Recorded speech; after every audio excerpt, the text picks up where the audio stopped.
అందరికీ నమస్కారం అండి. నేను మణికుమార్ని. ఇంతకుముందు నేను ఒక డివోషనల్ ప్యారెట్స్ చూపించాను కదా, కిల్లి మనం పట్టుకునే స్టాండ్ లాగా వస్తున్న వాల్ హార్ట్ అయితే చూపించాను. సో దాని కేటగిరీలోకి ఇప్పుడు చూపిస్తుంది వచ్చేటప్పటికి మనకి మత్స్యం అనమాట.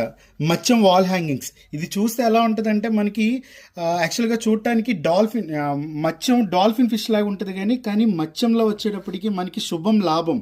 ఇంకోటి చేపని శుభానికి ప్రతీకగా భావిస్తారు. అలాగే ఐశ్వర్యానికి కూడా శుభ సూచికంగా చేపని భావిస్తారు. యాక్చువల్గా చేప అంటే అదృష్టం, ఐశ్వర్యం, శుభం కూడా. సో అలాంటివి ఇవి మనం వాల్ హ్యాంగింగ్స్కి చక్కగా పైన పెట్టి మధ్యలో ఇంతకుముందు చెప్పాను కదా, దశావతారాలు కానీ అష్టలక్ష్ములు కానీ ఎవరిని పెట్టినా కూడా చాలా చాలా బాగుంటుంది. అలాగే ఒక్కొక్క చేప చూడండి ఎంత అందంగా ఉందో.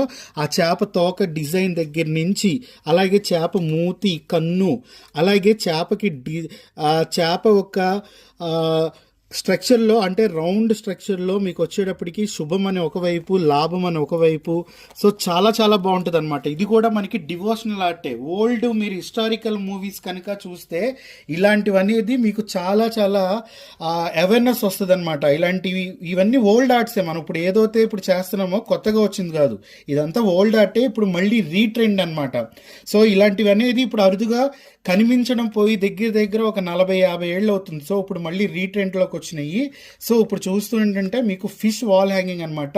ఫిష్ అంటాం కన్నా మత్స్య వాల్ హ్యాంగింగ్స్. ఇది మన లివింగ్ రూమ్కి, పూజా రూమ్కి, అలాగే ముఖద్వారానికి.